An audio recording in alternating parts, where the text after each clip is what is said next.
Hello and welcome to the future coaching. Good morning students. और आज की जो हमारी जीएस की हिस्ट्री की क्लास है उसमें हम करेंगे जैन धर्म और बौद्ध धर्म के बारे में।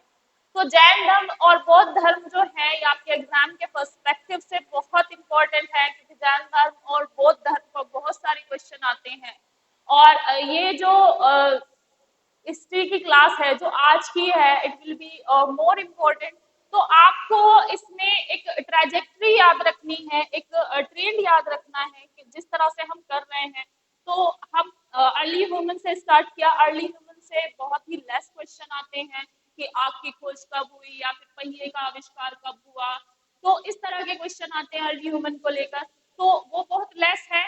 जो मेन क्वेश्चन है वो आपके आईवीसी यानी इंडस वैली सिविलाइजेशन, वैदिक लिटरेचर या वैदिक कल्चर, और उसके अलावा जैन धर्म और बौद्ध धर्म जो है अनदर मोस्ट इम्पोर्टेंट टॉपिक है आपके इतिहास में।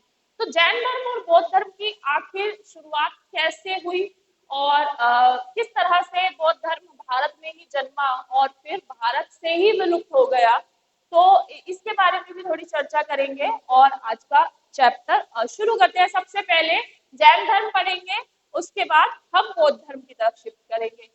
तो सबसे पहले तो इसमें आपने हेडिंग डालनी है जैन धर्म और बौद्ध धर्म।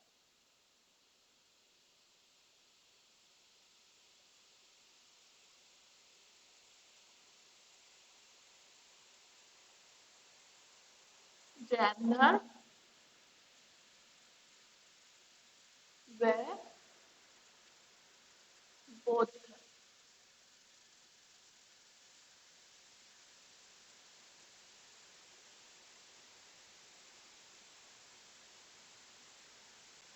थोड़ा नीचे लिखना है।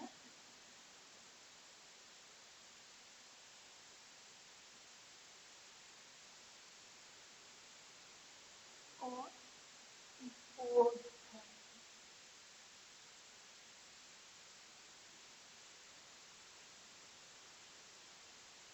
जैन धर्म व बौद्ध धर्म। तो सबसे पहले जो हमें इसमें बात करनी है वो हम बात करेंगे जैन धर्म की।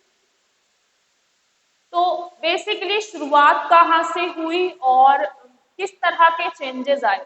तो 6th सेंचुरी में यानी 6वीं शताब्दी में एक तरह का चेंज आया इंडियन सोसाइटी में और इंडिया में। तो भारत जो है जैसे कि आपको पता है कि इसमें तीन भागों में ये विभाजित था उस समय के हिसाब से। जो लिटरेचर हमें मिलते हैं, जैसे कि आपने रामायण में भी पढ़ा होगा कि ये जो एरिया है गंगेटिक प्लेन, इसे आर्यवर्त कहते थे, बीच वाले को मध्य देश कहते थे, और दक्षिण जो है यानी कि साउथ का जो पार्ट है उसे दक्षिणापथ कहते थे। तो इस तरह से डिवीजन था। अब इसमें जब हमने लेटर वैदिक में पढ़ा तो लेटर वैदिक में हमने पढ़ा कि ऑर्थोडॉक्स जो सेक्ट्स है वो बहुत ज्यादा बन गए थे। ऑर्थोडॉक्स सेक्ट्स का मतलब है कि कुछ वर्ग ऐसे बन गए थे सोसाइटी में जो कि बहुत ऑर्थोडॉक्स थे, बहुत कट्टरपंथी थे। तो उसमें जो एक ऑर्थोडॉक्स सेक्ट की अगर हम बात करें तो वो ब्राह्मणिज्म था। तो ब्राह्मणिज्म जो है इसमें जब ब्राह्मणिज्म ने प्रचार और प्रसार करना अपना शुरू किया तो ब्राह्मणिज्म में जैसे आपने देखा कल के अश्वमेध यज्ञ होता था या फिर वाजपेय राजसूय यज्ञ होता था, रिचुअल्स होते थे बहुत सारे। तो आम जनता की समझ के परे थे। जो पुरोहित या जो भी होते थे वो मंत्र का जब जाप करते थे तो आम जनता को वो समझ नहीं आता था। और रिचुअल जो होते थे वो इतने महंगे होते थे, उनको करने के लिए इतना देना पड़ता था धन, तो उसमें आम जनता जो है वो नहीं कर पाती थी। ये सब राजा महाराजा ही कर पाते थे। तो एक तरह से कह सकते हैं कि रिलीजन जो है वो अपर कास्ट ही परफॉर्म कर पाते थे, और वो लोग जो नहीं कर पाते थे वो रिचुअल, वो उनसे एक तरह से उनका विश्वास हटने लगा था। तो इसी को देखते हुए 6th सेंचुरी में हमारे यहाँ पर बहुत बड़ा चेंज आया। और ये जो चेंज है इस सेंचुरी को याद रखना है, 6th सेंचुरी। तो 6th सेंचुरी में हमारे यहाँ जैन, बुद्ध, कन्फ्यूशियस, जुआस्ट्रंस, ये सब जो है इनका उदय हुआ। और इन्होंने बिल्कुल इंडिपेंडेंटली और रेशनली जो है बातें कही और अल्टीमेटली इनका प्रभाव भी रहा और इनका प्रचार भी हुआ। जैन धर्म की हम बात करते हैं सबसे पहले, तो इसमें हम डिवीजन बना लेंगे। एक आप कह सकते हैं कि एक डिवीजन बना लेते हैं। एक तरफ हम जैन धर्म को डिस्कस करेंगे, तो जैनिज्म या जैन धर्म, जैनिज्म और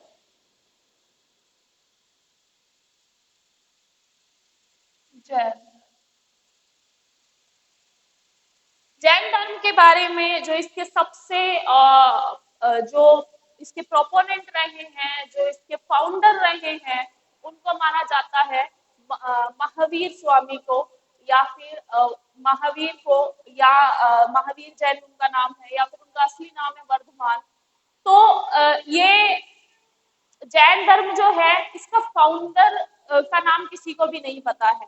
तो फाउंडर जो है, लेकिन महावीर जैन के समय पर ये धर्म बहुत ज्यादा फला फूला था, इसलिए महावीर जैन का नाम जाता है और महावीर जैन को इसका श्रेय जाता है। तो बेसिकली जैन धर्म के जो 24वें तीर्थंकर थे, वो महावीर जैन थे। इसमें आपको याद रखना है, ये जैन धर्म के 24वें तीर्थंकर थे, 24वें तीर्थंकर थे।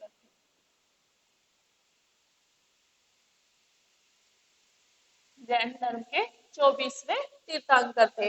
उनका नाम था महावीर जैन। तो महावीर जैन जो है, इनका नाम था।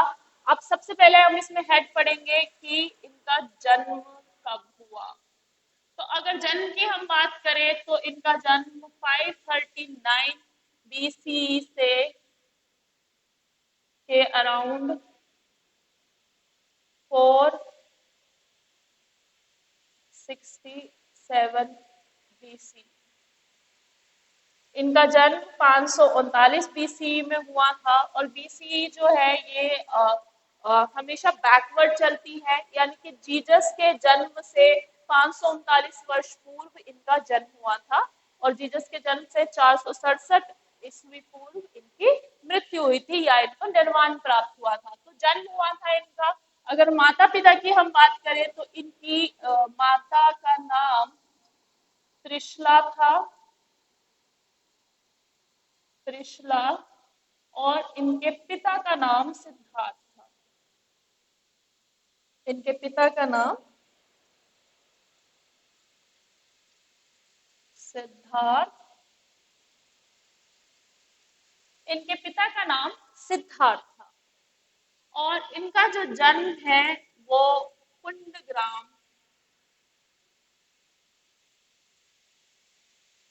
कुंडग्राम वैशाली के पास हुआ था। कुंडग्राम वैशाली के पास हुआ था। तो महावीर स्वामी जो है, इनका जन्म हुआ था 539 में बीसी, और मृत्यु इनकी 467 बीसी। माता का नाम त्रिशला, पिता का नाम सिद्धार्थ, और इनके बचपन का नाम वर्धमान था। तो इनके बचपन का नाम, बचपन का नाम वर्धमान था। इनके बचपन का नाम वर्धमान था।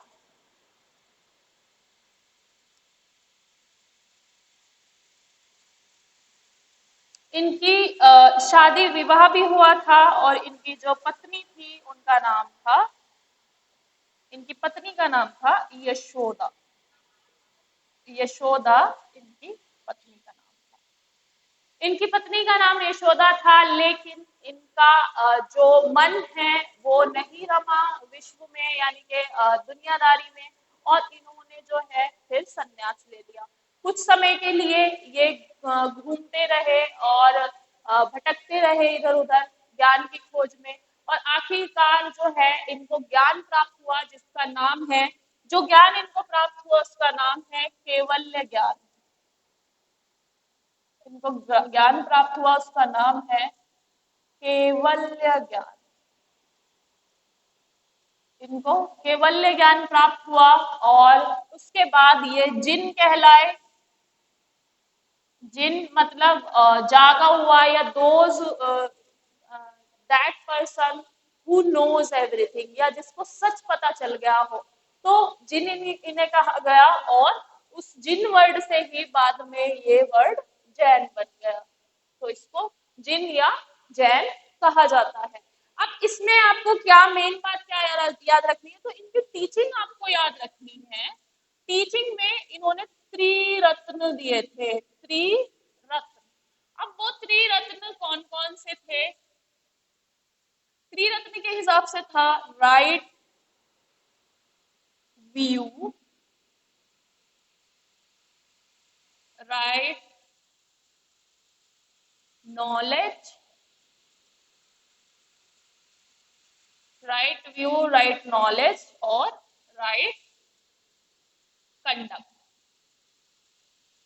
Right conduct. तो राइट व्यू को आप कह सकते हैं कि सही दृष्टिकोण,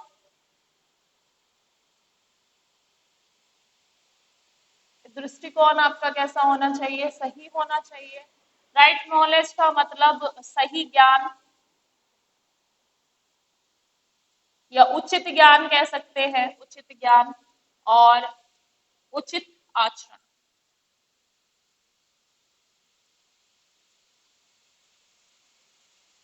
उचित आचरण। तो right view, right knowledge, right conduct. Right view किसके लिए?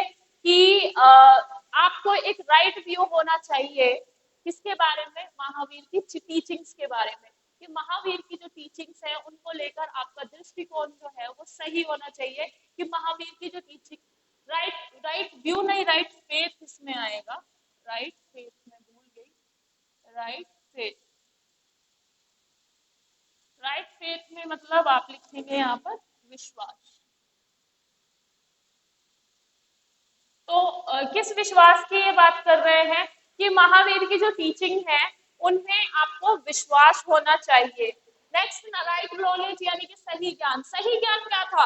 सही ज्ञान अकॉर्डिंग टू महावीर जैन और जैन फिलोसफी के हिसाब से ये कहते थे कि विश्व में जैसा ऐसा माना जाता है कि कोई क्रिएटर है, कोई गॉड है, तो कोई गॉड नहीं है। ये सीधा इस बात को कहते थे कि विश्व में कोई भी गॉड नहीं है। और यही राइट नॉलेज है कि आपको समझना चाहिए कि there is no God in the universe. दूसरी जो मेन चीज है, ये कहते थे राइट कंडक्ट। और राइट कंडक्ट में ये कहते थे कि जिसका सही आचरण होगा वो क्या नहीं करेगा? Not to steal, not to steal यानी कि वो पर्सन चोरी नहीं करेगा। नॉट टू इंजर, किसी को नुकसान नहीं पहुंचाएगा। ना तो वो चोरी करेगा और ना ही किसी को नुकसान पहुंचाएगा। इसके अलावा भी इसमें कुछ हेड है। Not to lie, not to acquire property, not to injure life, not to lie, not to acquire property, not to acquire property,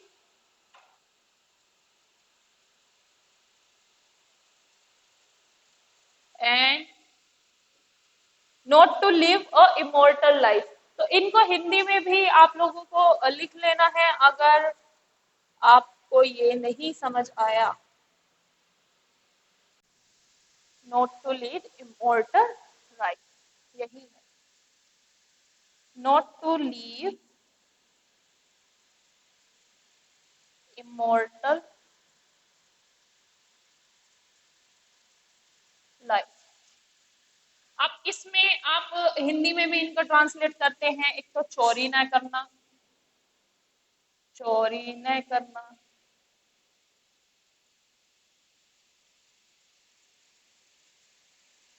किसी को नुकसान न पहुंचाना या फिर किसी को चोट ना पहुंचाना, या फिर इसे लिख सकते हैं अहिंसा। किसी को चोट ना पहुंचाना यानी कि अहिंसा। झूठ नहीं बोलना, या असत्य नहीं बोलना, असत्य नहीं बोलना, और नॉट टू एक्वायर प्रॉपर्टी यानी कि संपत्ति इकट्ठा मत करना, संपत्ति एकत्रित ना करना, न करना, और not to live immortal life. Immortal का मतलब है कि ऐसी जिंदगी ना जीना जो कि इमोर्टल हो, जिसका कोई पर्पस ना हो और वो ना जीने के बराबर हो। तो ये जो है त्रिरत्न कहलाए जाते हैं। और अगर इनके मृत्यु की हम बात करें तो इनकी मृत्यु की भी जगह याद रखना है, क्योंकि एक एक क्वेश्चन आपसे पूछा जाता है कि महावीर जैन की मृत्यु किस स्थान पर हुई थी। तो इसे आपको याद रखना है पावापुरी, पावापुरी। तो पावापुरी में जो है इनकी मृत्यु हो गई थी। तो इसमें सबसे पहले आपको याद रखना है जैन धर्म के जो 24वें तीर्थंकर थे वो महावीर जैन थे। जैन धर्म के जो 23वें तीर्थंकर थे उनका नाम है ऋषभ जैन, और स्टार्ट इनकी कराई थी पार्श्वनाथ ने। तो इसमें मैं दो चीज आपको जरूर बताऊंगी कि ऋषभ जैन और पार्श्वनाथ वो कौन कौन थे, उनका भी नाम पूछा जाता है। फिर इनके जन्म के बारे में आपको पता है 539 बीसी से 467। तो स्टूडेंट्स बीसी में कंफ्यूज ना हो, आप हमेशा याद रखना बीसी का मतलब है बिफोर क्राइस्ट। बिफोर क्राइस्ट मतलब ईसा मसीह के जो जीसस क्राइस्ट है उनके जन्म से पहले की डेट है ये, यानी कि उनके जन्म से पहले 539 वर्ष पहले इनका जन्म हुआ था, और उनके जन्म से 467 वर्ष पहले इनकी मृत्यु हो गई थी। तो इस बात को आपको याद रखना कि बीसी हमेशा बैक चलती है, एडी हमेशा आगे चलती है। जब एडी आ जाएगी तो हम डेट में आगे चलेंगे, और बीसी में हमेशा हम बैकवर्ड चलते हैं। तो इसमें याद रखना है इनकी माता का नाम त्रिशला था, पिता का नाम सिद्धार्थ था। ये कुंडग्राम में इनका जन्म हुआ था, वैशाली में। बचपन का नाम इनका वर्धमान था, पत्नी का नाम यशोदा था, और इनकी मृत्यु पावापुरी में हुई। अब ऐसा क्या हुआ कि इन्होंने घर छोड़ दिया? तो इन्होंने घर छोड़ दिया था, इसका कारण था कि इनका मन नहीं रहा घर में, और इन्होंने बाद में संन्यास ले लिया था। और बाद में इनको जो ज्ञान प्राप्ति हुई तो उस ज्ञान का क्या नाम है? उस ज्ञान का नाम है केवल्य ज्ञान। और उसके बाद ये जिन कहलाए, जिन का मतलब है जैन, और जैन का मतलब है जिसको सच पता चल गया, जिसको नॉलेज हो गई है। तो इन्होंने 3 रत्न दिए। अब पहला रत्न आपका है राइट फेथ, यानी कि believe in the teaching of Vardhaman Mahavir Jain. तो महावीर जैन की जो टीचिंग है उसमें विश्वास रखना, राइट फेथ। फिर आपका राइट नॉलेज, सही ज्ञान होना, उचित ज्ञान होना। तो ये कौन सा ज्ञान था कि there is no God in the universe, और यूनिवर्स जो है बिना क्रिएटर के है, कोई क्रिएटर नहीं है यूनिवर्स का। फिर राइट कंडक्ट में इन्होंने कहा कि those who follow these path, उनका आचरण उचित रहेगा। कौन? एक तो वो चोरी ना करे, चोरी न करना, ठीक है, किसी को नुकसान ना पहुंचाए लाइफ को, नॉट टू लाई, कभी असत्य ना बोले, not to acquire property, not to live immortal life. तो अब इसमें आपको मेन चीज जो याद रखनी है वो ये याद रखनी है कि जैन धर्म में इवन एग्रीकल्चर करना भी नुकसान माना जाता था। इसमें बहुत इंटरेस्टिंग बात आपको याद रखेगी कि एग्रीकल्चर को भी वो कहते थे कि एग्रीकल्चर भी नहीं प्रैक्टिस करनी चाहिए। क्यों? उनके हिसाब से कृषि करना भी, आप कृषि के थ्रू धरती जो है, धरती में भी लाइफ रहती है। जैसे जैसे कि धरती में कौन कौन रहता है? अर्थवॉर्म रहते हैं और चींटियां रहती हैं। तो आप जो वो एनिमल्स हैं उनको, जैसे कि उसमें स्नेक रहता है या फिर मेंढक रहता है जमीन में, जहां पर भी आप खेती करते हैं और वहां पर आप हल चलाते हैं या वहां पर आप फर्टिलाइजर डालते हैं, तो उससे आप उन लोगों को भी नुकसान पहुंचाते हैं, और उसमें जो नीचे और भी बैक्टीरियाज रह रहे हैं उनको भी नुकसान पहुंचाते थे। तो बौद्ध धर्म, जैन धर्म के हिसाब से कृषि करना भी गलत माना जाता था। कृषि करना भी इस कैटेगरी में आता था कि आपने किसी लाइफ को इंजर किया है। इसलिए आप देखेंगे कि जितने भी जैन धर्म के फॉलोअर हैं, इवन राजस्थान में या कर्नाटका में या वेस्टर्न इंडिया में, वो सब मर्चेंट हैं। मर्चेंट का मतलब है वो सब व्यापारी हैं। वो कभी भी कृषि नहीं करेंगे, क्योंकि उनका जो धर्म है वो अलाउ नहीं करता कि वो किसी को नुकसान पहुंचाए। तो वो हमेशा व्यापार में ही रहते हैं। तो इवन इसकी जो डॉक्ट्रिन है, जो जैन धर्म की फिलोसफी है, वो ये कहती है कि इवन आप एग्रीकल्चर भी ना करें ताकि आप किसी को नुकसान ना पहुंचाए। तो इसमें एक तो ये बातें आपको याद रखनी है। अब मेन जो चीज हमारी होगी वो होगी काउंसिल को लेकर। तो काउंसिल जो है इसके बारे में आपको याद रखना है कि इसकी कौन कौन सी काउंसिल है। काउंसिल का मतलब है इसकी सभाएं हुई हैं। तो जैन धर्म में क्या बना, एक संघ बना जिसको संघ कहते थे। और संघ की जो है काउंसिल होती थी। संघ में अलग अलग जो मंक हैं, जो भिक्षुक हैं, वो इसको ज्वाइन करते थे और इसकी काउंसिल्स हुई थी। तो इसकी दो काउंसिल हुई है, एक राजगीर में हुई है और एक पाटलिपुत्र में हुई है। दोनों का नाम मैं आपको करेक्ट बिल्कुल क्लियर करके बताऊंगी कि इनकी काउंसिल कहाँ कहाँ हुई है और कैसे ये अलग हो गया।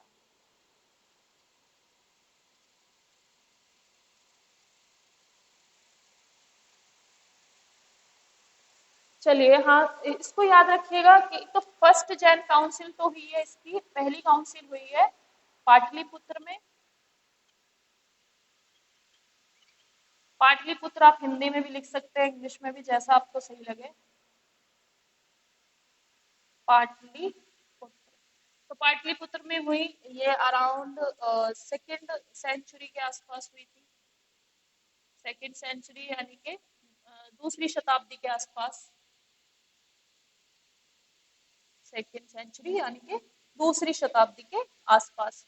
और जो इसकी सेकेंड बुद्धिस्ट काउंसिल हुई है वो हुई है वल्लभी में। वल्लभी में या वल्लभी में। और ये हुई है थर्ड सेंचुरी। काउंसिल जैसे कि बैठकें होती हैं, मीटिंग होती है, इस तरह से ही। और जो पाटलिपुत्र में मीटिंग हुई है उसकी अध्यक्षता की थी स्थूल बाहु ने। स्थूल बाहु ने इसकी अध्यक्षता की थी। और वल्लभी की एक बार इसका मैं और बताती हूँ क्योंकि इसमें मुझे याद नहीं। वल्लभी में किसी का नाम नहीं याद नहीं है। नहीं, इसकी डेट याद रखना, थर्ड ये था, थर्ड और ये थी फिफ्थ, सॉरी, थर्ड तीसरी शताब्दी में और ये हुई थी पांचवी, फिफ्थ सेंचुरी। तो ये स्थूल बाहु ने की थी। वल्लभी के जो वल्लभी किसकी अध्यक्षता में हुई थी इसका नाम यहाँ पर नहीं दिया गया है। तो ये इनकी काउंसिल हुई थी। अब मेन जो है, आपने कभी कोई भी जैन मंदिर देखा हो तो दो तरह के इनके फॉलोवर होते हैं। एक जैन मंदिर हमारे आसपास ही है यहाँ पर। तो आप अगर उसको देखेंगे तो वहां पर जो महावीर जैन की मूर्ति बनी हुई है वो बिना कपड़ों की है। तो उसमें ये दो फॉलोवर, मतलब ऐसे कैसे रिफ्ट आई कि महावीर जैन जो ये जैन धर्म है ये दो भागों में डिवाइड हो गया, ऐसा क्यों हुआ और कैसे हुआ। तो सबसे पहले हम इसमें इतना तो आप लोगों को याद ही होगा, खैर मैं यहाँ पे लिख देती हूँ। तो क्या हुआ था, जब जैन धर्म का ऑर्गेनाइजेशन हुई तो वो कहाँ पर हुई थी, यहाँ पर गंगा में, गंगा यमुना मैदान में या गंगा मैदान में। ये पूरा जो उत्तर प्रदेश है यहाँ पर ये गंगा का मैदान है, ठीक है, यहाँ पर हुआ। अब क्या हुआ था कि उस समय यहाँ पर अकाल पड़ गया। एक टाइम में यहाँ पर क्या हुआ, अकाल पड़ गया। अकाल पड़ गया, अकाल कैसा, फेमाइन आ गया, खाने की कमी हो गई। अब जब खाने की कमी हो जाती है तो इंसान वहां से वहां जाता है उस स्थान पर जहां पर खाना हो। तो यहाँ पर जो जो मेन जैन धर्म के मंक थे, जो मंक थे, कुछ मंक कहाँ चले गए, इसमें आप इनके नाम याद रखेंगे, स्थूल बाहु और भद्र बाहु। तो जो इसमें भद्र बाहु है,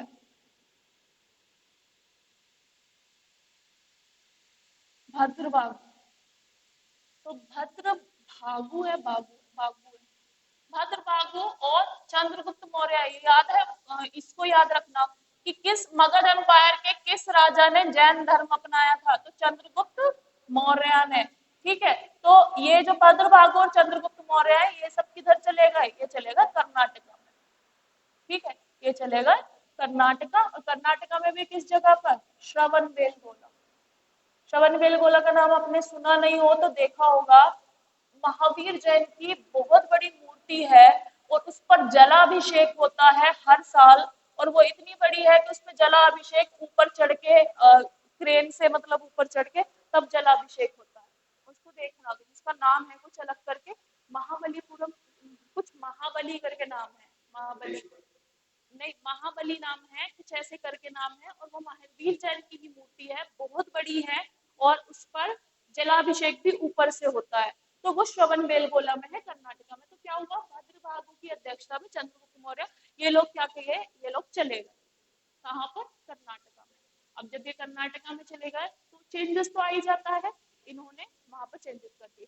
तो स्थूलबाहु नहीं गया था, स्थूलबाहु जिसने ये वाली काउंसिल की पाटलिपुत्र में, ये नहीं गया। ऐसे होता है ना कि कुछ रिफ्ट हो जाती है ना, जैसे उसमें मंक रहे होंगे, उन मंक के बीच में मतभेद हो गया कि हम तुम्हारी नहीं मान रहे, वो कह रहे होंगे कि तुम मत जाओ, क्यों जा रहे हो, तो वो लोग लेकिन चले गए। तो ये लोग तो यहाँ आ गए कर्नाटका में, इतने में स्थूलबाहु ने वहां पर वैशाली में जहाँ पर काउंसिल होती थी पाटलिपुत्र में, इन जगहों पर कोड ऑफ कंडक्ट चेंज कर दिया। कोड ऑफ कंडक्ट चेंज कर दिया। तो स्थूलबाहु ने जो कोड ऑफ कंडक्ट चेंज किया उसे कहते हैं दिगंबर। दिगंबर का मतलब है नेक्ड क्लेम। नेक्ड क्लेम का मतलब है कि जो वस्त्र धारण नहीं करते। और एक जो बना वो बना इनके उसमें, क्या बना वो श्रवण बेलगोला में, ये बना श्वेतांबर। श्वेतांबर का क्या मतलब है, सफेद कपड़ों वाले, है ना। ये कपड़े भी पहनते हैं लेकिन एक ही रंग के पहनते हैं, सफेद रंग के। तो दो डिवीजन हो गए थे, जैन धर्म के दो डिवीजन हो गए थे। अब इसमें दोनों डिवीजन आपको याद रखने हैं, एक तो श्वेतांबर, श्वेतांबर मतलब सफेद कपड़ों वाले, और दिगंबर, दिगंबर मतलब बिना कपड़ों वाले, यानी कि ये वस्त्र धारण नहीं करेंगे। ठीक है, तो इनकी अध्यक्षता में जैन धर्म दो भागों में विभाजित हो गया, श्वेतांबर और दिगंबर। तो ये थी कहानी कि अकाल पड़ा, अकाल के बाद फिर मधुबाहु उधर चले गए और स्थूलबाहु वहीं पर रुके। और जैन धर्म बहुत सारे राजाओं ने अपनाया है, जो उस समय कदम्ब के राजा थे, गंगा के राजा थे, या खुद मगध के राजा चंद्रगुप्त मौर्य, इन्होंने भी जैन धर्म अपने अंतिम दिनों में अपना लिया था। तो इसमें दोनों याद रखना है। देखो, चंद्रगुप्त मौर्य जो मौर्यन डायनेस्टी के थे, इन्होंने जैन धर्म अपनाया था। जब अब बौद्ध धर्म पढ़ेंगे तो बौद्ध धर्म किसने अपनाया था, इन्हीं के पोते अशोक। ठीक है, अशोक जो थे उन्होंने बौद्ध धर्म अपनाया था। तो इतना है जैन धर्म के बारे में। और कुछ अगर एक दो पॉइंट रह गया है तो वो मैं और ऐड कर दे रही हूँ। तो बस एक ही रह गया है इसमें। हाँ, बस अब इसमें बात आती है इनका ग्रंथ कौन सा है। तो ग्रंथ किसी को पता हो तो बता दो। अब बता, ग्रंथ लिख देती हूँ, क्या लिखती हूँ, इनका ग्रंथ है, इनके ग्रंथ का नाम क्या है, अष्टांगिक मार्ग, 12 अंग, अष्टांगिक मार्ग, इसको याद रखना, अष्टांगिक मार्ग। नहीं, वो है इसमें 12 अंगास, यानी कि उसको हिंदी में क्या कहते हैं, 12 अंग है और उसका कुछ ऐसे ही नाम है, मैंने अष्टांगिक मार्ग तो कहा है कुछ। चलो, इसका एक पर्टिकुलर कोई नाम नहीं है, जो मैं कह रही हूँ वही है, 12 अंग। तो ये जो 12 अंग है, ये जैन लिटरेचर जो है पूरा इसमें कंपाइल है, यानी कि एक तरह का क्या है, साहित्य है ये पूरा। जैसे कि देखो, हर हर धर्म की क्या होती है, एक लिटरेचर होती है, हर धर्म का एक किताब होती है जिससे वो रूल किया जाता हो, या जो भी पर्सन उस धर्म को अडॉप्ट करता है, उस पर्टिकुलर रिलीजन को अडॉप्ट करता है, तो उस बुक के हिसाब से ही उसे चलना पड़ेगा, है ना। सबकी अलग अलग बुक है। तो सेम ऐसे ही 12 अंग हैं, 12 अंग में अलग अलग किताबें हैं, कॉस्मोलॉजी को लेकर, अलग अलग चीजों को लेकर, अलग अलग सब्जेक्ट को लेकर जो है 12 अंग, इनका एक ग्रंथ दिया गया है जो कि जैन लिटरेचर है। तो आई होप कि जैन धर्म आप लोगों का कंफर्म होगा। एक बार फिर से देख लेंगे, जैन धर्म की शुरुआत किसने, मतलब शुरुआत नहीं, जैन धर्म बहुत पहले से स्टार्ट हो गया था, लेकिन महावीर जैन जाने जाते हैं कि इनके राज में, मतलब इनके उसमें जब तक इनका रहा है, इन्होंने इसमें बहुत सारे चेंजेस लाए और इसे ज्यादा लोगों तक अपनाया, मतलब ज्यादा लोगों तक फैलाया, सो दैट कि बहुत लोगों ने इसे अपनाया। इवन मान लो कि मगध का बहुत बड़ा, मगध एम्पायर का राजा जो सम्राट रहा है, सम्राट चंद्रगुप्त मौर्य, उन्होंने भी जैन धर्म अपनाया था। तो सोचो इसका इम्पैक्ट उस समय कितना रहा होगा। तो महावीर जैन इनका नाम था। जन्म 539 बीसी से 467 बीसी। माता का नाम त्रिशला, पिता का नाम सिद्धार्थ। जन्म कहाँ हुआ था? कुंडग्राम वैशाली में। एक एक नंबर के क्वेश्चन बनते हैं। माता का नाम क्या था? त्रिशला। पिता का नाम क्या था? सिद्धार्थ। जन्म कहाँ हुआ था? कुंडग्राम वैशाली, उत्तर प्रदेश में है ना, ये दोनों जगह उत्तर प्रदेश में। फिर बचपन का नाम क्या था? वर्धमान। पत्नी का नाम यशोदा था, लेकिन घर गृहस्थी छोड़ दी। इनको एक बेटी भी थी, लेकिन उन्होंने फिर भी संन्यास ले लिया। मृत्यु कहाँ हुई? पावापुरी में। इनको ज्ञान कौन सा प्राप्त हुआ? केवल्य ज्ञान। इन्होंने 3 रत्न दिए। राइट फेथ यानी कि उचित विश्वास या सही विश्वास, राइट नॉलेज सही ज्ञान, या राइट कंडक्ट उचित आचरण रखना। फिर उचित आचरण में इन्होंने कहा कि किसका सही कंडक्ट होगा, कौन है जिसका ऐसा कंडक्ट होगा जो चोरी ना करे, जो किसी को हिंसा ना करे, किसी को नुकसान ना पहुंचाए, या जो असत्य ना बोले, झूठ ना बोले, जो प्रॉपर्टी संपत्ति जो है वो अक्वायर ना करे और अपनी लाइफ ऐसे ही ना बिताए। फिर इसमें काउंसिल हुई। काउंसिल कहाँ कहाँ हुई? पाटलिपुत्र में 3rd सेंचुरी में पहली काउंसिल हुई, वल्लभी में 5th सेंचुरी में दूसरी काउंसिल हुई। और फिर इसमें एक चेंज आया जब ये डिवीजन हो गया कि गंगा मैदान में अकाल पड़ा। भद्र बाबू, चंद्रगुप्त मौर्य, ये लोग कर्नाटका श्रवण बेलगोला चले गए। और स्थूल बाहु ने, इसमें नाम अगर आपने नहीं लिखा तो लिख लीजिएगा, स्थूल बाहु ने कोड ऑफ कंडक्ट चेंज कर दिया। स्थूल बाहु ने नियम बदल दिए। ठीक है, और ये बदल गया, बट गया 3 भागों में, सॉरी 2 भागों में। नियम बदल दिए और ये 2 भागों में बट गया, श्वेतांबर और दिगंबर। ठीक है, तो दिस इज अबाउट जैन धर्म। और एक और धर्म है, जैन धर्म तो सिर्फ इंडिया में इसके फॉलोअर है, लेकिन अब एक ऐसा धर्म है जिसके बारे में हम बात करेंगे, जिसके इंडिया में ही नहीं विश्व में बहुत मेजर कंट्री हैं जिन्होंने इसे अपनाया हुआ है। जैसे कि चाइना, चाइना जैसी कंट्री ने बौद्ध धर्म अपनाया हुआ है। जापान जैसी कंट्री में बौद्ध धर्म है। थाईलैंड, म्यांमार, वियतनाम, जितनी भी मंगोलॉइड्स कंट्री हैं, सब में बौद्ध धर्म है। तो बौद्ध धर्म जो है इंडिया से ऐसा क्या हुआ कि इंडिया में ही जन्म हुआ इसका, और इंडिया से ही ये गायब हो गया।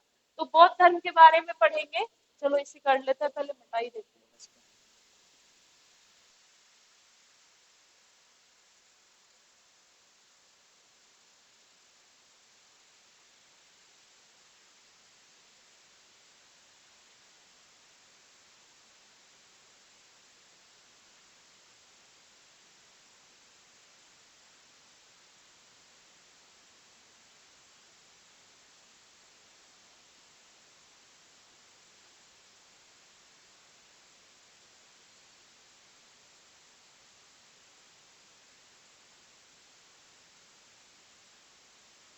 बुद्धिज्म या बौद्ध धर्म।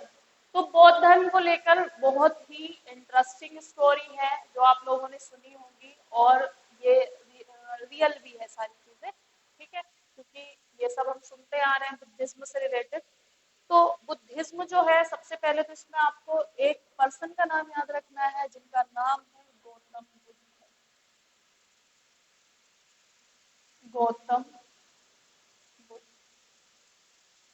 तो गौतम बुद्ध जो है इनका जन्म, इसमें लिखा हुआ है 567 बीसी से 487 बीसी। तो 567 बीसी से 487 बीसी तक का इनका जीवन काल रहा। अब इसके बारे में सबसे पहले हम वही करेंगे कि जन्म वगैरह देख लेंगे कि कहाँ कहाँ क्या क्या हुआ। तो इनका जन्म हुआ था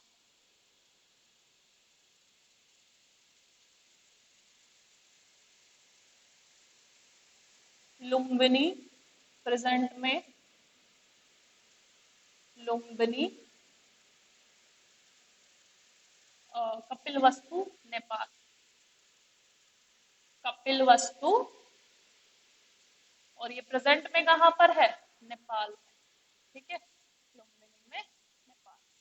तो इनके जो पिता थे वो शाक्य क्लेन के राजा थे, शाक्य राजा थे, और बहुत बड़ा एम्पायर था, उनका नाम था, और उनका नाम था राजा शुद्धोधन। उनके पिता का नाम था राजा शुद्धोधन। शुद्धोधन राजा का नाम, इनके मतलब जो पिता थे उनका नाम था शुद्धोधन। ठीक है। और इनकी माता का नाम था माया देवी। ठीक है। और माता का नाम था माया देवी। लेकिन इनको जन्म देते समय इनकी जो माता थी उनका देहांत हो गया था, तो इनका जो पालन पोषण किया था वो इनकी मौसी ने किया था, यानी कि इनकी आंट। और उनका नाम था प्रजापति गौतम। प्रजापति गौतम। प्रजापति गौतमी ने इनका लालन पालन किया। ठीक है। फिर इसमें ये हो गया, प्रजापति गौतमी हो गया। कुशीनगर। और इनका जो महापरि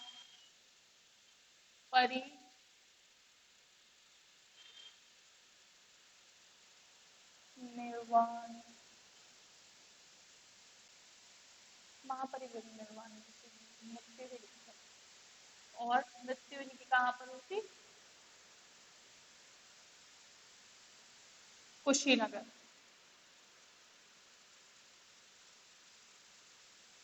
कुशीनगर। ठीक है। तो बुद्धिज्म से संबंधित जो आपको मेन बात याद रखनी है, सबसे पहले गौतम बुद्ध, इनका जन्म 567 से 487 बीसी के आसपास था। जन्म इनका लुम्बिनी कपिलवस्तु नेपाल में हुआ था, और राजा इनके पिता जो थे वो राजा थे, और इनका नाम था शुद्धोधन, और माता इनकी माया देवी। पर इनका लालन पालन प्रजापति गौतमी ने किया था, क्योंकि इनकी माता का देहांत हो गया था जब सिद्धार्थ का जन्म हुआ। तो इनके बचपन का नाम भी लिख लीजिए, इनके बचपन का नाम था सिद्धार्थ। तो बचपन का नाम सिद्धार्थ। सिद्धार्थ। और इनकी पत्नी भी थी, इनकी शादी भी हुई थी, तो इनकी पत्नी का नाम था यशोधरा। और इनके बेटा था, और इनके बेटे का नाम था राहुल। इनके बेटे का नाम था राहुल।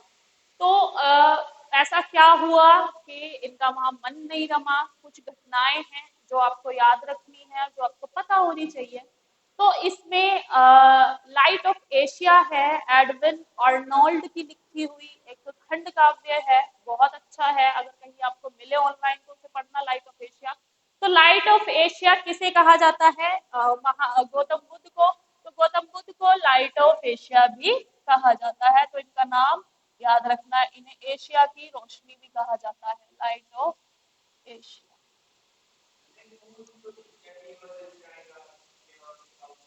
हाँ, इनके बारे में, गौतम बुद्धा के बारे में है,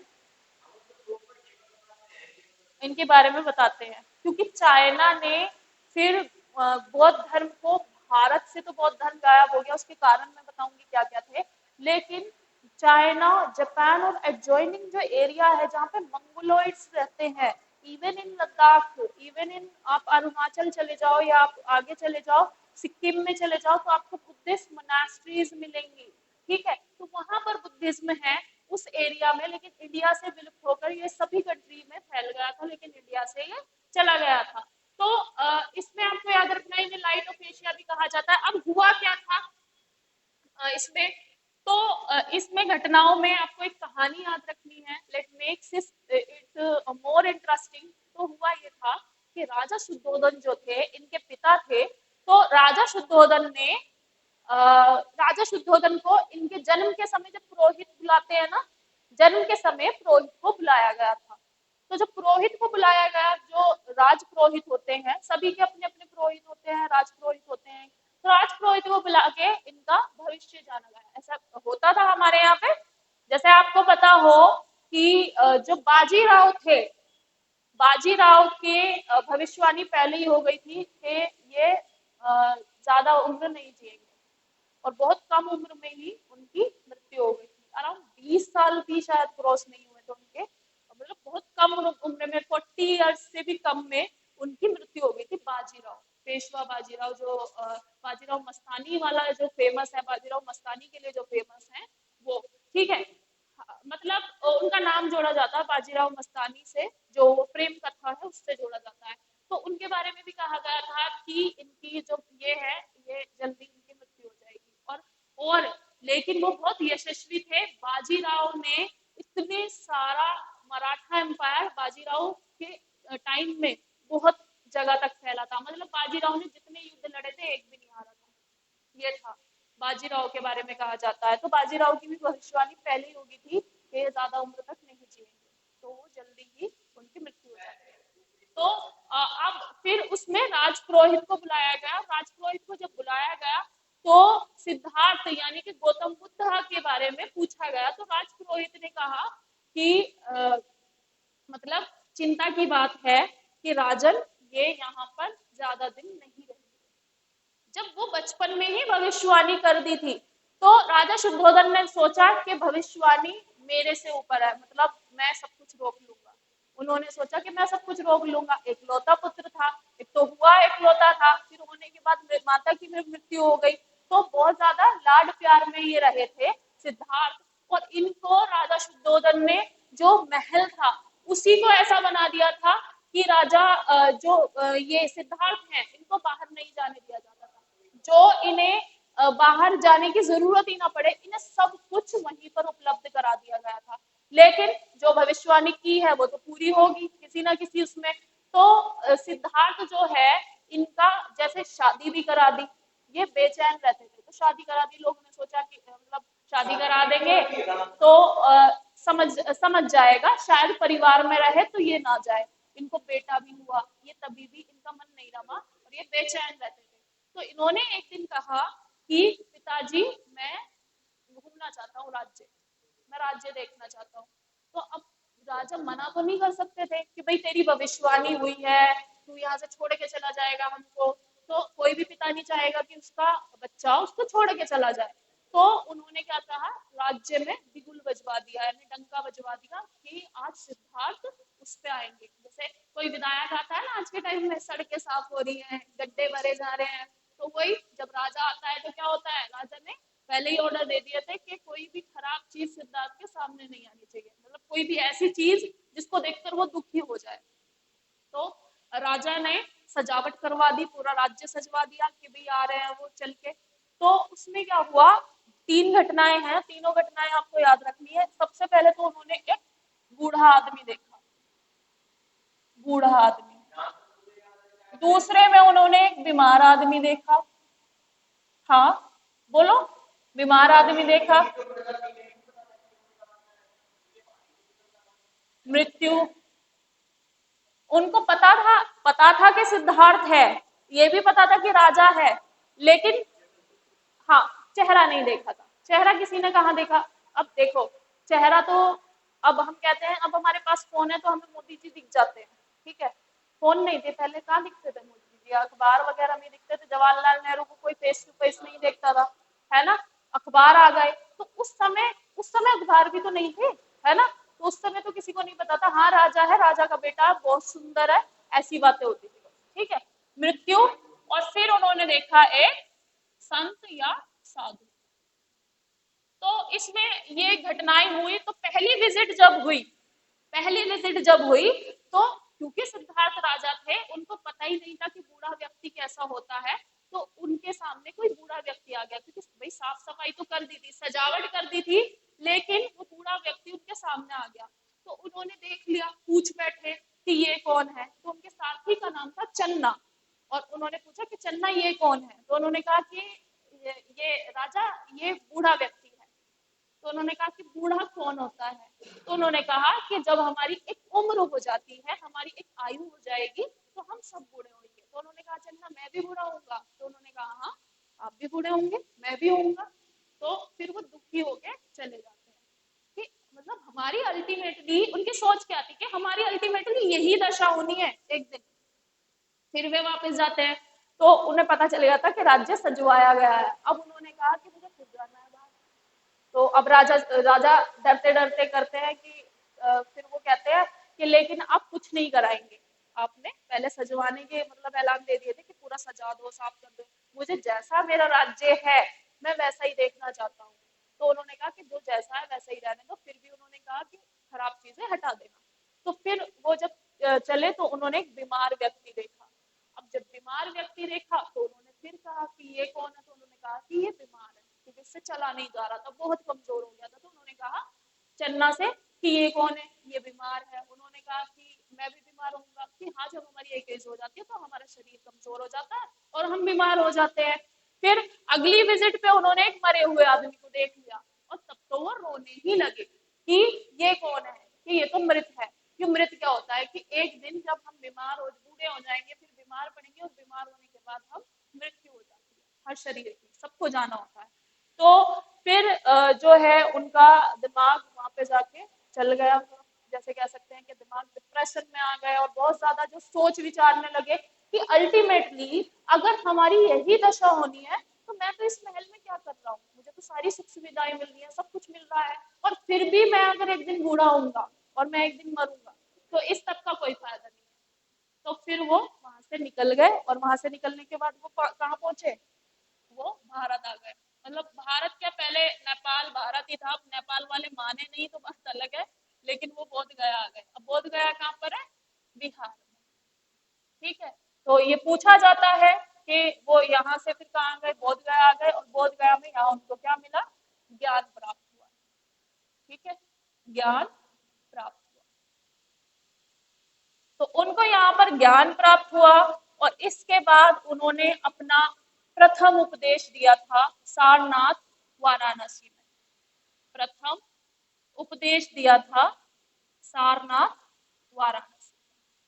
तो सारनाथ वाराणसी में उन्होंने अपना प्रथम उपदेश दिया था और अब वो भारत में ही यहाँ पर रहने लगे, मतलब बोध गया में रहे। मतलब वो जब अपने परिवार को उन्होंने छोड़ दिया, छोड़ने के बाद वो इधर की तरफ आगे घूमते रहे इधर उधर और वो यहाँ आ गए। तो आखिरकार जो शुद्धोधन का डर था वो सही हुआ। और सबसे पहले जो बौद्ध धर्म को अपनाया था उनकी खुद की मौसी ने अपनाया था, प्रजापति गौतमी। प्रजापति गौतमी ने उनका साथ तब भी नहीं छोड़ा और उन्होंने बौद्ध धर्म के प्रचार के लिए भी बहुत उस स्तर पर काम किए थे। ठीक है, तो प्रथम उपदेश कहाँ दिया, सारनाथ में। तो ये क्वेश्चन आता है कि उनको ज्ञान प्राप्त कहाँ हुआ, तो नंबर 1 बोध गया में पहला उपदेश कहाँ दिया था उन्होंने, सारनाथ में अपना पहला उपदेश दिया था। तो ये थी कहानी इनको लेकर, और इनकी मृत्यु हुई थी कुशीनगर। ठीक है, कुशीनगर भी हमारा उत्तर प्रदेश में ही है। और आप कभी बिहार जाओगे तो वहां पे भी मोनास्ट्री है। क्यों, क्योंकि वहां पे बोधि ट्री है, एक बोधि पेड़ है वहां पर। तो उस, हाँ, तो जहां पर बोधि वृक्ष के नीचे ही इनको ज्ञान प्राप्त हुआ था। अब ज्ञान क्या प्राप्त हुआ था, कौन सा ज्ञान प्राप्त हुआ था, वो जो ज्ञान है वो ये है, इन्होंने कहा कि जो संसार है वो दुख से भरा है और दुख का कारण क्या है, इच्छा है। और यदि मनुष्य इच्छा पर काबू पा ले तो दुख खत्म हो जाएगा। तो हमारा दुख क्या है, अल्टीमेटली हमारा दुख क्या है, अगर किसी के पास गाड़ी नहीं है तो उसे गाड़ी चाहिए। अब जब उसके पास गाड़ी आ जाती है, सच्चाई है, बाइक है तो वो फिर बाइक से खुश नहीं है, उसे फिर कार चाहिए। फिर कार में अगर उसने गलती से ऑल्टो ले ली तो वो ऑल्टो से खुश नहीं है, उसे उससे बड़ी वाली चाहिए।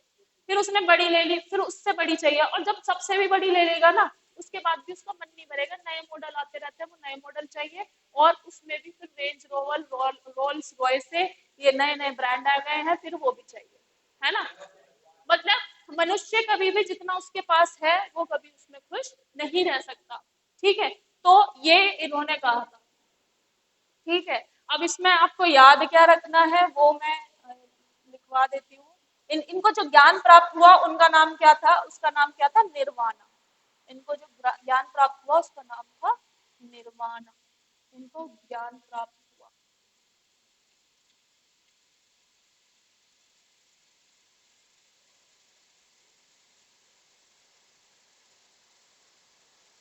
ठीक है, जो ज्ञान प्राप्त हुआ था उसका नाम निर्वाण, इस उसे कहते हैं निर्वाण प्राप्त हुआ। निर्वाण प्राप्त किया। तो ज्ञान प्राप्त हुआ उसे निर्वाण कहते हैं। और अजात शत्रु, बिंबिसार, प्रसेनजित जो कौशल के राजा थे, जो मगध के राजा थे, उन्होंने भी इसको अपनाया था। चंद्रगुप्त के बेटे थे अजात शत्रु, और अजात शत्रु ने भी बौद्ध धर्म अपनाया था। और बौद्ध धर्म के प्रचार के लिए अजात शत्रु के बारे में भी हम आगे पढ़ेंगे। तो अजात शत्रु ने श्रीलंका तक भी मिशनरी भेजी थी। तो यह धर्म जो है मतलब श्रेय जाता है, और अशोक को भी श्रेय जाता है। अशोक ने अपनी बेटे का नाम मुझे याद नहीं है, लड़की का नाम है संघमित्रा करके नाम था। तो अशोक ने श्रीलंका में बौद्ध धर्म के प्रचार के लिए जो है प्रचारक भेजे थे। श्रीलंका में बौद्ध धर्म का प्रचार कराया, क्योंकि अशोका ने बौद्ध धर्म अपना लिया था। बौद्ध धर्म का प्रचार कराया। अब इसमें भी बेटा काउंसिल हुई थी, इसमें भी काउंसिल हुई थी, क्योंकि ये तो बहुत बड़ी है, तो इसमें तो 4 काउंसिल हुई है। तो पहली काउंसिल का आपको नाम याद रखना है राजगृह। तो राजगीर, या इसे या तो राजगीर कह देते हैं या राजगृह कह देते हैं। राजगीर जो है प्रेजेंट में किस जगह को कहते हैं हम? बिहार को। बिहार पटना को पाटलिपुत्र कह देते हैं। पहली बुद्धिस्ट काउंसिल हुई थी राजगृह में। दूसरी बुद्धिस्ट काउंसिल हुई थी राजगृह के बाद कौन सी कहां पर हुई थी? पाटलिपुत्र में।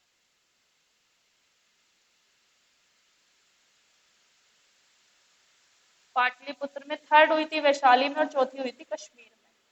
इसमें एक बार बिल्कुल कंफर्म लिखूंगी, चौथी हुई थी कश्मीर में।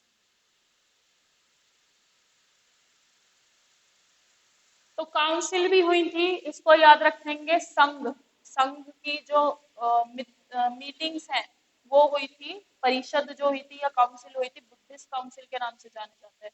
पहली राजगीर में, पाटलिपुत्र, वैशाली और कश्मीर। इसका नाम क्लियर मुझे बताना था। सेकंड वैशाली में हुई थी। चलो इनके नंबर इधर उधर कर लेना। सेकंड वैशाली में हुई थी, मैंने सही लिखा था। सेकंड वैशाली में, और थर्ड हुई थी, इसको ऐसे ही याद रखना कि पहली बुद्धिस्ट काउंसिल कहाँ हुई थी, थर्ड बुद्धिस्ट काउंसिल कहाँ हुई थी, और सेकंड बुद्धिस्ट काउंसिल कहाँ हुई थी। तो राजगृह में पहली बुद्धिस्ट काउंसिल हुई थी, फिर वैशाली में, पाटलिपुत्र में, और फोर्थ हुई थी कश्मीर में। अब जो ये कश्मीर में जो बुद्धिस्ट काउंसिल हुई थी, इसका हमें याद रखना है। कश्मीर में जो बुद्धिस्ट काउंसिल हुई थी, तो कश्मीर में बुद्धिस्ट काउंसिल हुई थी, तब थे राजा वहां पर कनिष्क। कनिष्क वहां पर राजा थे। जो पहले बुद्धिस्ट काउंसिल हुई थी, ये जस्ट जब ये जो गौतम बुद्ध थे, इनकी मृत्यु के तुरंत बाद ही हुई थी। ठीक है, मृत्यु के बाद। पहली बुद्धिस्ट काउंसिल इनकी मृत्यु के बाद हुई थी, और बाद में इनके जो भी फॉलोवर थे, जैसे कि इनके फॉलोवर थे उपाली, कशप्पा, मोगलीपुत्तु, तो ये सब इनके फॉलोवर थे, और इन्होंने ये ऑर्गेनाइज करवाई थी। तो कनिष्क के राज में कश्मीर में हुई थी चौथी बुद्धिस्ट काउंसिल। चौथी बुद्धिस्ट काउंसिल हमें इसलिए याद रखनी है क्योंकि बुद्धिज्म भी फिर महायान और हीनयान में चेंज हो गया था। यानी कि जो पहली बुद्धिस्ट काउंसिल हुई थी, ये महाकसप्पा की उसमें हुई थी, और second Buddhist council, third Buddhist council Ashoka Moggaliputta के उसमें, और कश्मीर में कनिष्क और वसुमित्र ने। तो कनिष्क, और इसकी अध्यक्षता किसने की थी? वसुमित्र ने। वसुमित्र ने इसकी अध्यक्षता की थी, इसको याद रखना है। और यहीं पर जो है महायान बुद्धिज्म आया। महायान बौद्ध धर्म। ठीक है, महायान बौद्ध धर्म आया इसमें, इनके उसमें, जो कि किसने प्रोपाउंड किया? अश्वघोष।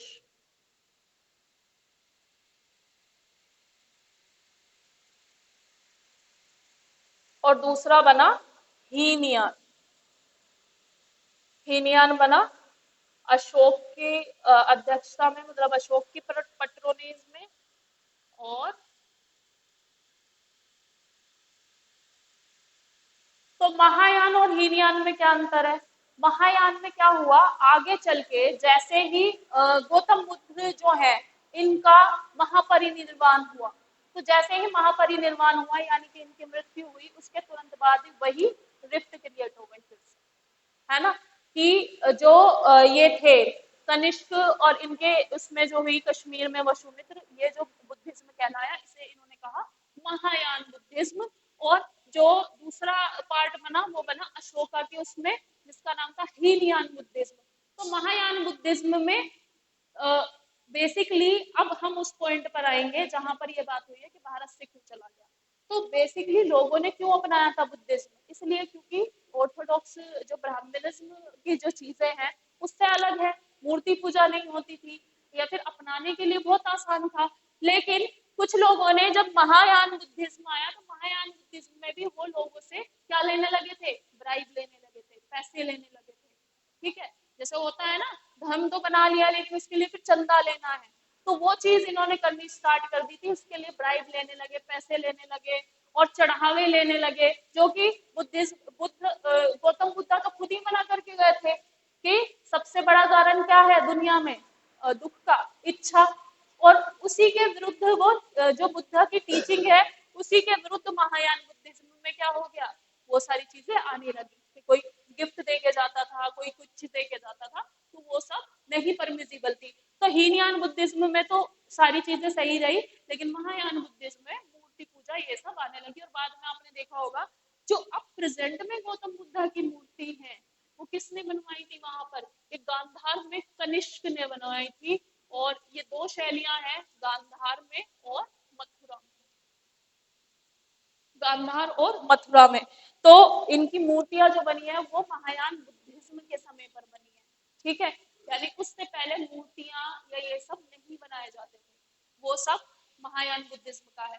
तो भारत से क्यों चला गया, उसके यही मेजर कारण है। दूसरा, उसके बाद जो और राजा है उन्होंने इसको, अशोका के बाद ज्यादा राजाओं ने इसको पेट्रोनाइज नहीं किया, यानी कि एक कहते हैं ना रक्षा देते हैं, तो वो रक्षा देनी बंद कर दी थी। और उसके बाद फिर हमारे यहाँ पे हमले भी हुए हैं, जैसे कि आपको पता अरब्स के हमले हुए हैं, उन्होंने बहुत सारी मोनास्ट्रीज तोड़ दी, हुण के इन्वेजन हुए हैं, या अलेक्जेंडर ने भी, अलेक्जेंडर ने वैसे तबाही नहीं मचाई थी क्योंकि वो अंदर इंडिया में घुस ही नहीं पाया था वैसे तो इस तरह की जो चीजें हुई थी कि हमारे यहाँ हमले भी बहुत सारे हुए, उसकी वजह से जो बहुत सारी मोनास्ट्रीज हैं वो सब तोड़ दी गई। आज भी एक जगह है अफगानिस्तान में, अब इस्लाम धर्म से जो इस्लाम धर्म को अपनाया हुआ है वो लोग हैं, लेकिन आज भी वहां पे कनिष्क नाम से एक जगह है, और आज भी वो कनिष्क और जो बौद्ध धर्म के लोग हैं उनको अपना पूर्वज मानते हैं, वो कहते हैं कि हम यहीं से आए हैं। तो अगर हम बात करें अफगानिस्तान की और अपनी, तो हमारे अंदर क्या लिंक है, तो जो जीन हमारे अंदर है वो उनके अंदर भी पाए जाएंगे, क्योंकि हम सब इसी जगह के हैं, और वो भी वहां पर जो बसे हैं वो एक तरह का लिंक मानते हैं इंडिया में और हम लोगों में, मतलब इंडिया में और अफगानिस्तान में ये लिंक है। तो कनिष्क को आज भी वहां पर एक शहर है और उसके बारे में ये बताते हैं। तो इसमें मेन ये था। और इसका जो नाम है, इसकी ग्रंथ का नाम और लिख लीजिएगा, इसके ग्रंथ का नाम है त्रिपिटक। इसके ग्रंथ का नाम है त्रिपिटक। त्रिपिटक तीन है, सुत्त पिटक, विनय पिटक, विनय और अभिधम, अभिधम्म पिटक। तो ये तीन पिटक है, तीन पिटक के नाम याद रखने हैं, सुत्त पिटक, विनय पिटक और अभिधम्म पिटक। इनके नाम आपको याद रखने हैं। बस इसमें इतना ही याद रखना है, टीचिंग का नहीं पढ़ाना है, क्योंकि टीचिंग जो है वो क्वेश्चन नहीं आते, क्वेश्चन आपके इनमें से ही आएंगे कि बौद्ध धर्म की शुरुआत कब हुई या किस वर्ष से हुई, या इनका जन्म कब हुआ गौतम बुद्ध का 567 बीसीई में। जन्म कहाँ पर हुआ, लुम्बिनी कपिलवस्तु में पूछा जाता है 1 नंबर में क्वेश्चन के इनका जन्म कहाँ हुआ था। और लुम्बिनी अभी प्रेजेंट में कहाँ पर है, नेपाल में। फिर राजा, इनके पिता का नाम क्या था, राजा शुद्धोधन, इनके माता का नाम क्या था, राजा माया देवी। मौसी का नाम प्रजापति गौतमी, और इनकी मदर की मृत्यु के बाद जो है इनकी मौसी ने ही इनका लालन पालन किया था। बचपन का नाम इनका सिद्धार्थ था, इनकी शादी भी हुई थी, इनकी पत्नी का नाम यशोधरा था, और बेटा जो है राहुल था। और 30 वर्ष के अराउंड जो एज है, 30 से पहले ही ये वंडरर हो गए थे 25 ईयर्स की एज में, यानी कि घूमने लगे थे बाहर, अपना घर छोड़ दिया था इन्होंने। और उसके बाद जो है भटकते भटकते ये कहाँ पहुंच गए, बोध गया। अब जब बोध गया पहुंचे तो इनको ज्ञान प्राप्त कहाँ पर हुआ, बोध गया बिहार में। जिस ज्ञान का नाम है इन्हें वहां पर निर्वाण प्राप्त हुआ। निर्वाण मतलब एनलाइटेंड वन, यानी कि जो जिसको एनलाइटेनमेंट एनलाइटन जो है वो प्राप्त हो गया है, ज्ञान प्राप्ति हो गई है। तो पहला उपदेश इन्होंने सारनाथ में दिया था। इस पे भी क्वेश्चन बनता है, किस वृक्ष के नीचे, बोधि वृक्ष के नीचे। और अशोक ने श्रीलंका में बौद्ध धर्म का प्रचार कराया था। इसमें इनकी काउंसिल याद रखनी है आपको कि इनकी 3 काउंसिल हुई है, 4 काउंसिल हुई है। राजगिरह में बिहार में, सेकंड वैशाली में, थर्ड पाटलिपुत्र में, चौथी कश्मीर में। कश्मीर में बहुत बड़ा चेंज आया कि कश्मीर में कनिष्क की अध्यक्षता में जो इनकी वो हुई थी काउंसिल, उसमें वसुमित्र ने अध्यक्षता करी थी। और वहां पे महायान बुद्धिज्म का जन्म हुआ, यानी कि बुद्धिज्म में 2 सेक्ट आ गए, महायान बुद्धिज्म और अश्व घोष ने इसको प्रोपाउंड किया। और एक बुद्धिज्म आया हीनयान बुद्धिज्म, जो कि अशोका की पेट्रोनेज में बना था। तो इस तरह से जो है एक एक नंबर के क्वेश्चन आते हैं बौद्ध धर्म से, काउंसिल को लेकर। और इनका जो ग्रंथ था, उस ग्रंथ का नाम था त्रिपिटक। त्रिपिटक 3 है, सुत्त पिटक, विनय पिटक और अभिधम्म पिटक। तो ये उनके ग्रंथ का नाम है। तो I hope you like the class, कि आज की जो हमारी बौद्ध धर्म और जैन धर्म को लेकर जो क्लास है आपको वो पसंद आई होगी, और आपके जो डाउट हैं वो भी क्लियर हो गए होंगे। तो एग्जाम के हिसाब से बस आपको इतना ही याद रखना है। एंड बने रहिए द फ्यूचर कोचिंग पर, और सब्सक्राइब करना ना भूलें।